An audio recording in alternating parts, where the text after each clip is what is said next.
상한 마음의 치유 세 번째 시간입니다. 내가 선택한 결과들을 바꿀 수 없을 때, 그리고 내가 한 선택들의 책임이 나를 짓누를 때 우리는 우울감에 빠집니다. 한국 사회에서 이 우울감이 깊어지는 시기가 특별히 40대, 40쯤에 들어서입니다.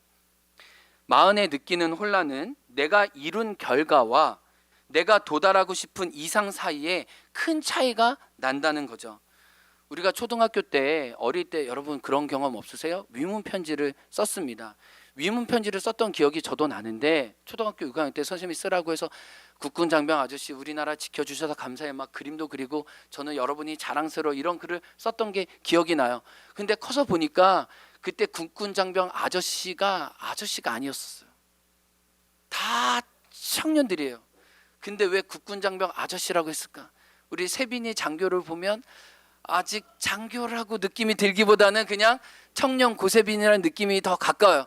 근데 아이들이 볼 때는 그 국군장병 아저씨가 엄청 큰 아저씨처럼 보이지만 다 큰 어린이에서 군인들을 보면 아이고 애쓰네 수고하네 그런 마음이 듭니다. 마흔도 마찬가지인 것 같아요.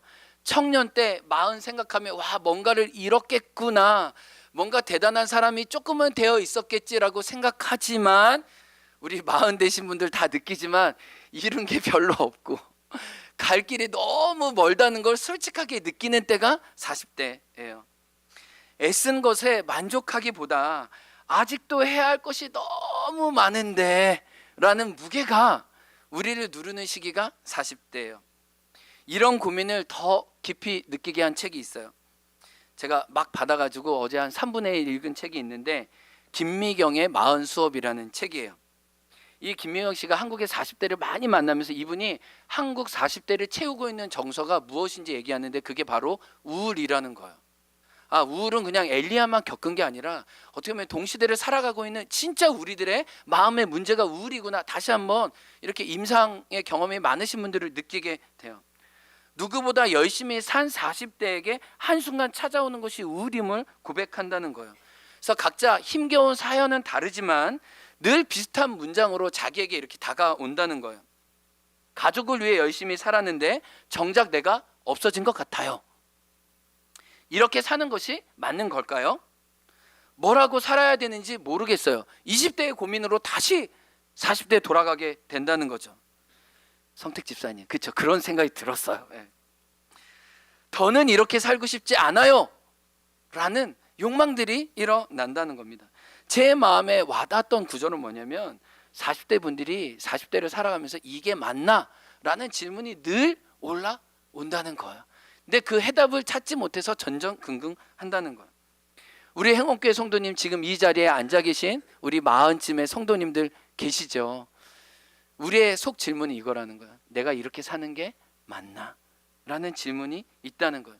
내가 하고 싶은 것, 그러나 내가 감당해야 하는 삶의 무게, 소명대로 사는 삶과 생계를 책임져야 하는 가장, 믿음으로 사는 삶과 현실의 막막함 앞에 우리는 늘 갈등하며 또 우울해하며 이게 맞나라는 질문을 내 자신에게, 또 내 인생에게, 하나님에게 한다는 거예요.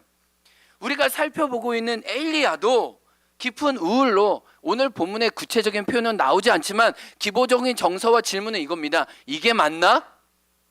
내가 잘 살아왔나? 내가 속은 건 아닌가? 미안해 혜윤아, 내가 소리를 너무 크게 해서 네가 깼구나. 좀 작게 할게 혜윤아. 이게 맞나라는 그 곤혹스러움이 엘리야를 채우고 있는 거예요. 질문의 답보다 혼란이 너무 커진 엘리야는 그래서 어디로 갔다고 말씀드렸어요? 광야에 갔다고 이야기를 했습니다. 하나님 그래서 어떻게 치유하셨죠? 친구로 다가오셨고 그의 몸을 어루만지시고 그의 배고픈 허기를 채워주셨죠. 그의 정서도 그의 육체도 채워주시고 하나님은 숯불을 피워주심으로 그의 몸과 마음의 따스함을 덧입혀주고 계셨어요. 그리고 지난주 말씀처럼 일어나 먹으라 라고 하셨어요. 그런데요, 하나님의 상한 마음의 치유는 여기서 끝나는 게 아니에요. 파트 1은 광야예요. 근데 파트 2는 이제 어디예요? 호렙산이에요. 하나님은 너무 세밀하게 자상하게 또 영혼에 필요한 수술에 맞게끔 위치를 이동시켜주고 계세요. 일어나 먹으라고 한 다음에 하나님이 어디로 보내세요? 오늘 본문에 보면 하나님의 산 호렙에 이끌고 계십니다. 우리 8절 말씀 읽어보겠습니다. 시작. 엘리야는 일어나서 먹고 마셨다. 그 음식을 먹고 힘을 얻어서 밤낮 40일 동안을 걸어 하나님의 산인 호렙산에 도착하였다. 아니, 모든 걸 다 광야에서 로뎀나무에서 해결하실 수 있음에도 불구하고 하나님은 엘리야를 일으키시고 난 다음에 당신의 산 호렙으로 강권적으로 이끄신다는 것을 알게 돼요.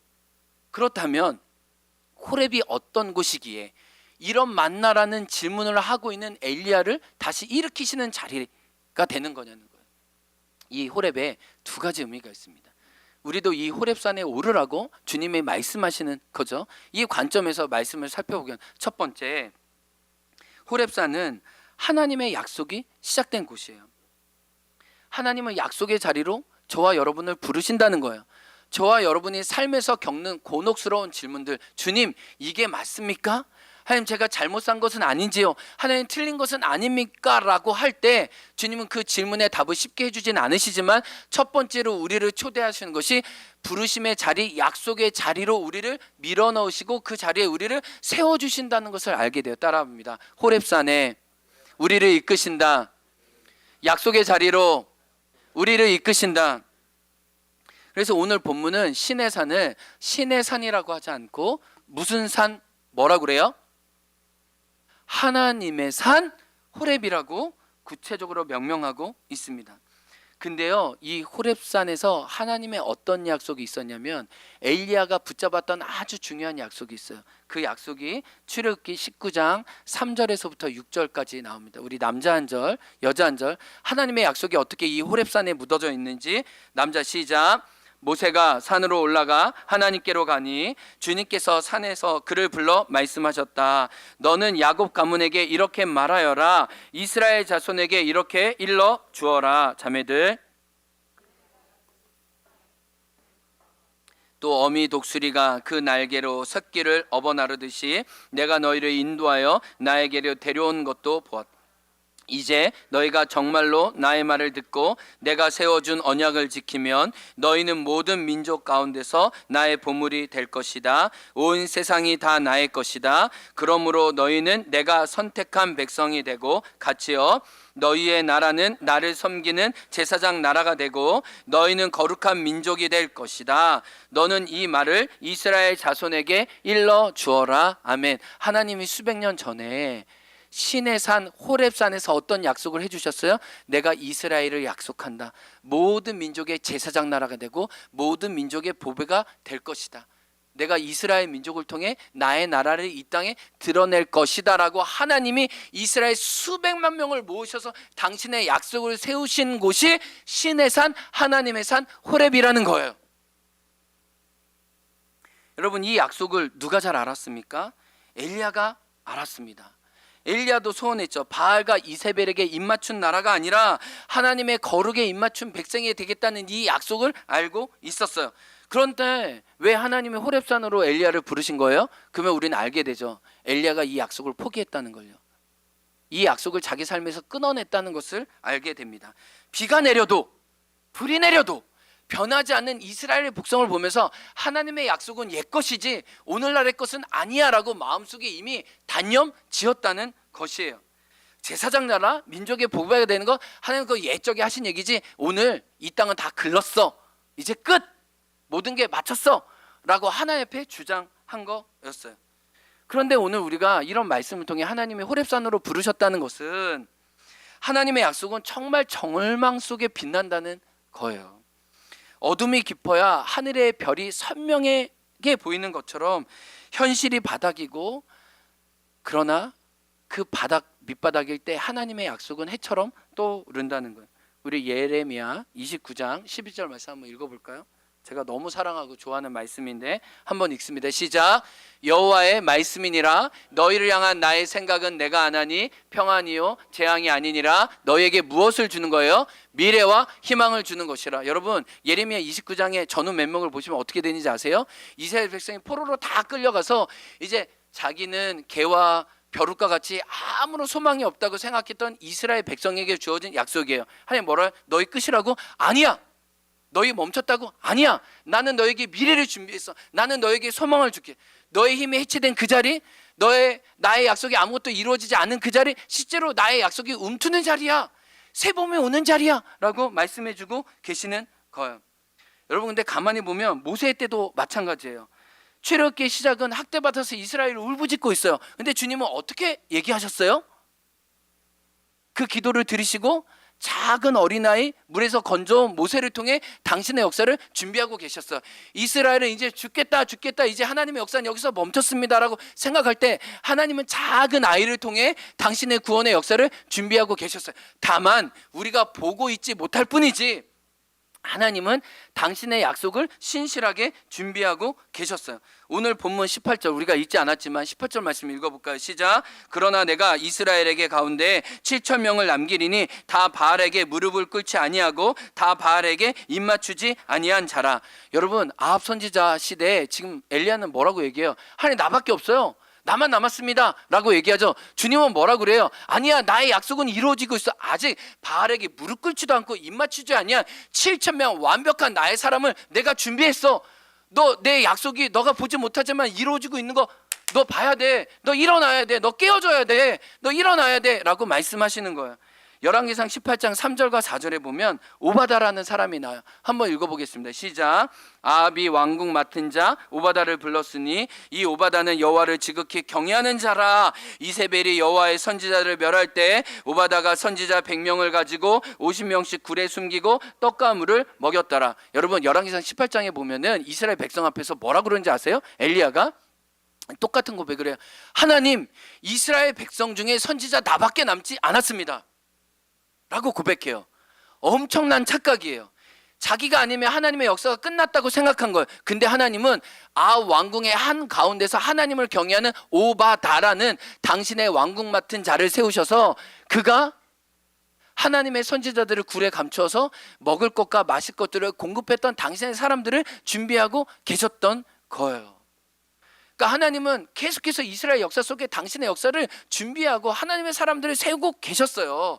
근데 엘리야는 자기 현실이, 자기 마음이 죽음이니까 하나님의 약속도 멈춰졌다고 생각한 거죠.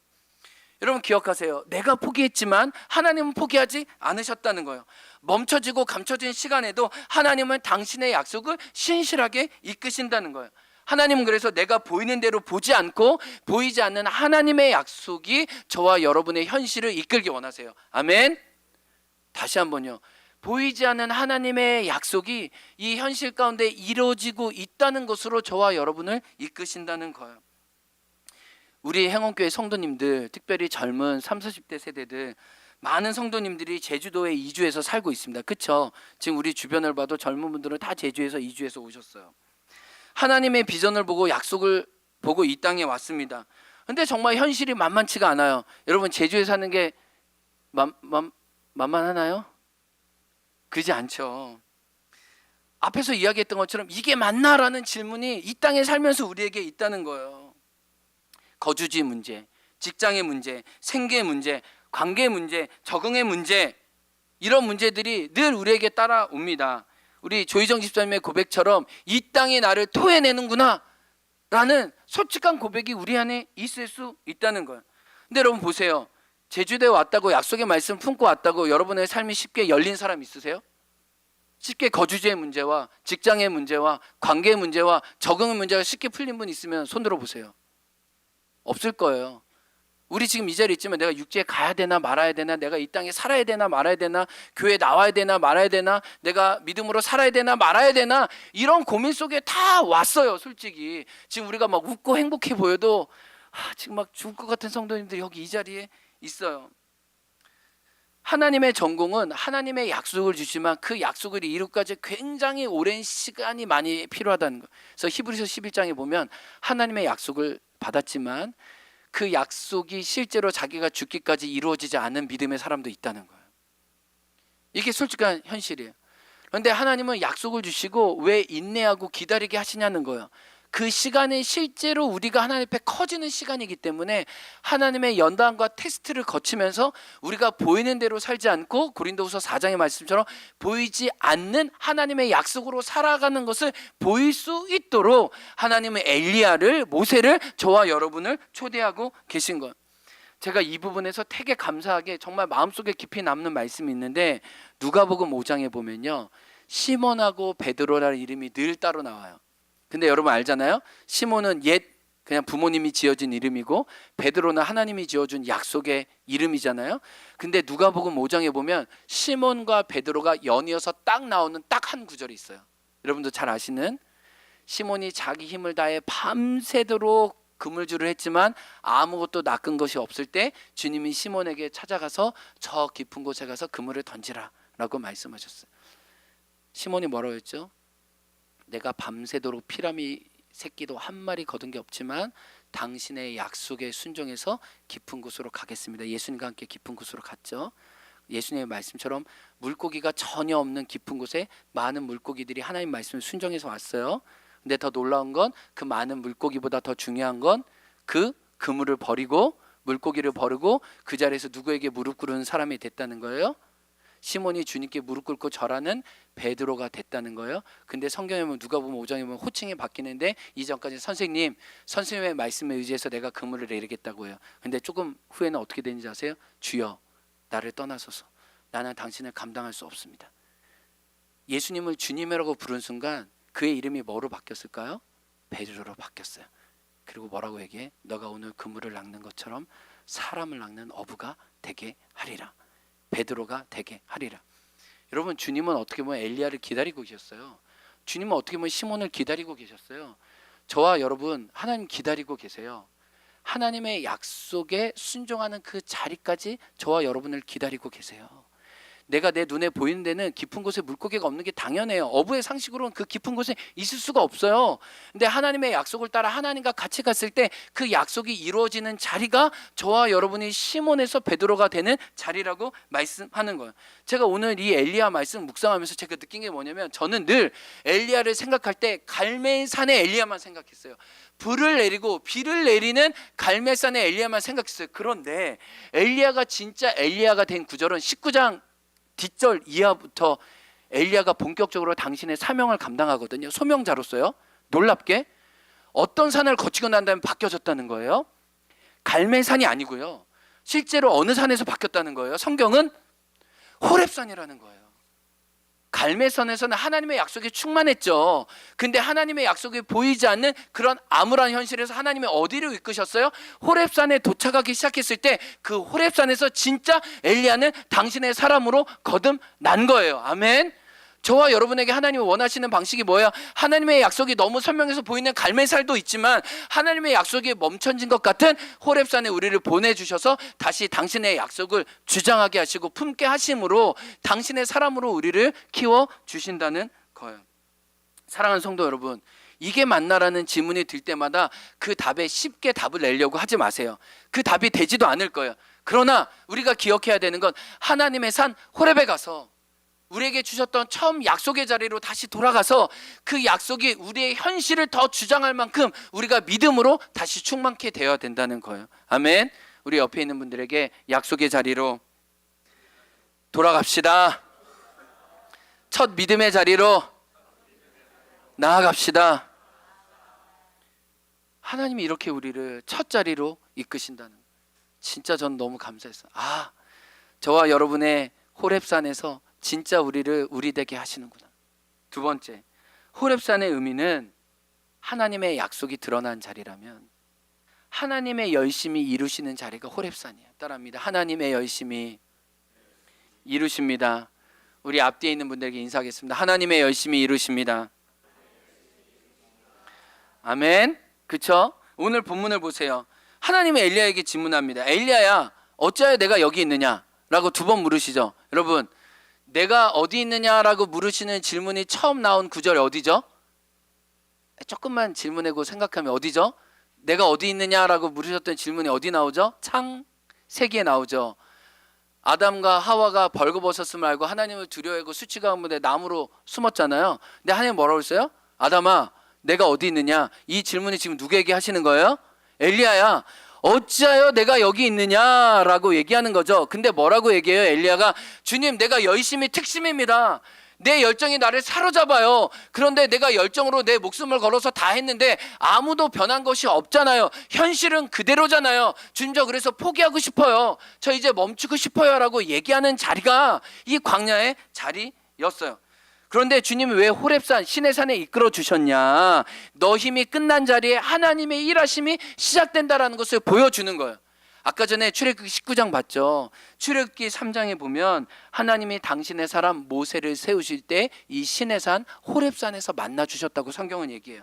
출애굽기 3장 1절부터 3절까지 함께 있습니다. 시작. 모세가 그의 장인 미디안 제사장 이드로의 양떼를 그때를 광야 서쪽으로 인도하여 어디에요? 하나님의 산 호렙의 이름에 2절 시작. 여호와의 사자가 떨기나무 가운데서 나오는 불꽃 안에서 그에게 나타나시 그가 보니 떨기나무에 불이 붙었으나 그 떨기나무가 사라지지 아니하는지라. 이에 모세가 이르되 내가 돌이켜 가서 이 큰 광경을 보리라. 떨기나무가 어찌하여 타지 아니하는고 하니니 그때. 여러분 보세요.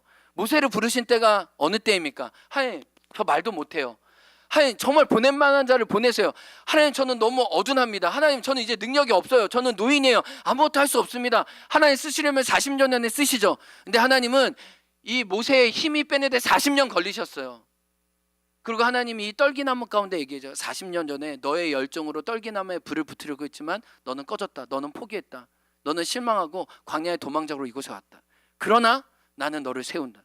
너의 열심이 깨어진 자리, 나의 열심으로 나의 떨기나무의 불로 너를 세우겠다라고 말씀해 주시는 거예요.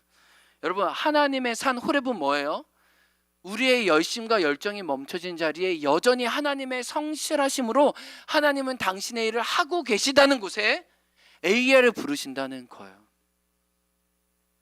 그러니까 이 말은 실은 엘리야가 교만했다는 거예요.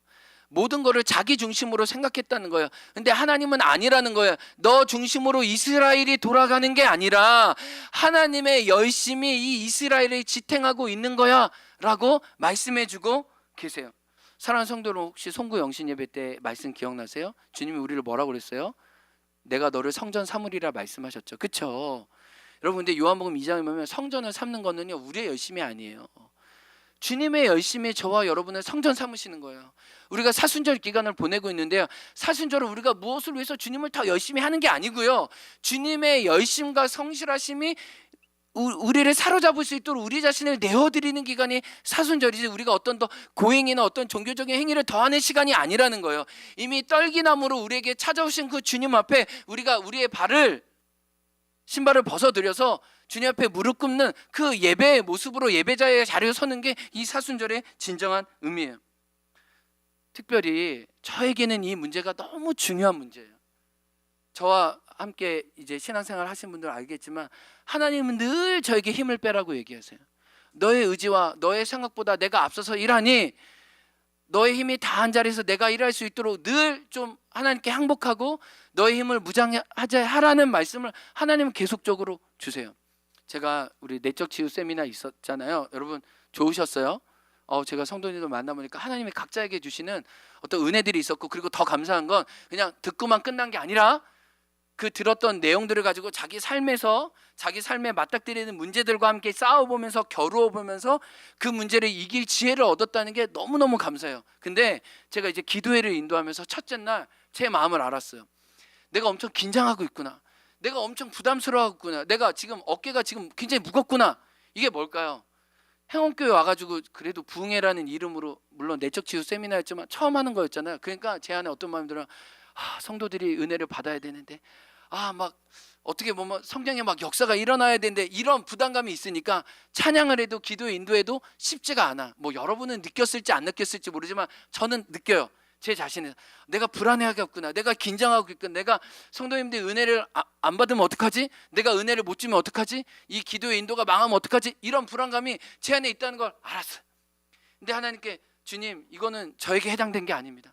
하나님이 제가 저희 성도님을 위하는 것보다 하나님은 우리 성도님을 위하는 마음이 더 크십니다. 하나님, 저는 그 마음에 맡겨드립니다. 이렇게 제가 제 마음을 솔직하게 고백하고 드리기 시작했을 때 둘째 날, 셋째 날 훨씬 더 낫어요.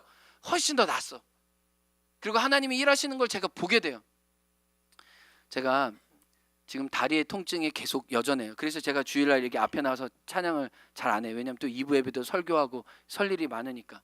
근데 어제 그 신경과 의사분한테 전화 와서 목사님 다리 괜찮냐고 그래서 안 괜찮다고 얘기했어. 그랬더니 그 의사가 저한테 나아질 거라고 얘기를 하지 않고 믿음으로 하나님 목사님에게 나침판을 주셨네요.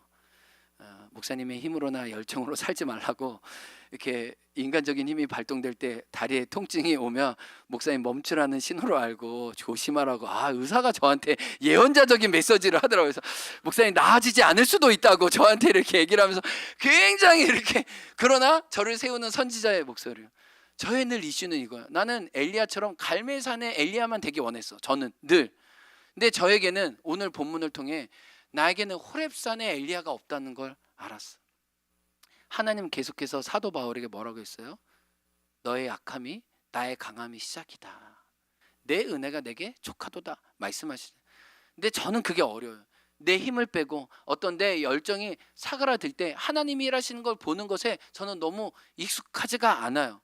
저와 여러분 혹시 그러시지 않으세요? 내 열정으로 내 힘으로 막 그물을 낚으려고 하고 막 주님의 뭔가 하지만 우리 인내에 실망하고 자빠지잖아요. 그때 주님은 뭐라고 한 거예요? 이제 내가 시작할 때니 진짜 믿음의 걸음으로 나를 바라보지 않겠냐라고 저와 여러분을 초대하시는 거예요. 그러면서 소망하게 돼요. 올 한 해 특별히 하나님을 더 바라는 것에 저와 여러분을 세우신다고 믿어요. 그래서 우리가 이제 사순절 지나고 있고 고난주간 보내게 될 텐데 제 마음 안에 기도하면서 준비하려고, 하나님 고난주간 어떻게 보면 우리가 하나님을 더 바랄 수 있는 하나님 그런 시간을 우리에게 주세요. 그래서 우리가 그냥 어떤 종교적인 열심으로 신앙생활을 하는 게 아니라 하나님의 약속이, 하나님의 성실하심이 우리를 포기하지 않는 그분의 국리를 우리를 세우는 것을 좀 우리가 경험할 수 있도록 우리 자신을 어떻게 드려야 되는지 기도하게 돼요. 말씀을 마칩니다. 여러분, 이게 맞나라는 질문 속에 광야로 들어갔어요. 근데 하나님은 그의 상한 영혼을 회복시켜 주시기 위해 당신의 산 호렙으로 이끄신다는 거예요. 여러분, 여러분의 산 호렙은 어디세요? 하나님의 약속의 자리는 어디예요? 여러분이 아무것도 할 수 없다고 하는 그 빈 그물은 어디예요? 실제로 시몬이 베드로가 되고 엘리야가 진짜 엘리야가 된 곳이 하나님의 산 호렙이었던 것처럼 저와 여러분은 광야에 멈춰져 있으면 안 돼요. 광야에서 하나님 우리를 숯불을 피우시고 분명히 도우시고 이끄시지만 주님은 그 다음으로 이끄세요. 어디로요? 당신의 산 호렙으로요. 아멘. 하나님의 약속을 머금고요, 나의 일함이 끝난 자리에 하나님의 성실하게 일하심을 기뻐할 수 있는 그 주님을 따라갈 수 있는 저와 여러분 되기 주의 이름으로 축복합니다. 우리 같이 응답의 찬양으로 부르신 곳에서 고백하기 원합니다. 따스한 성령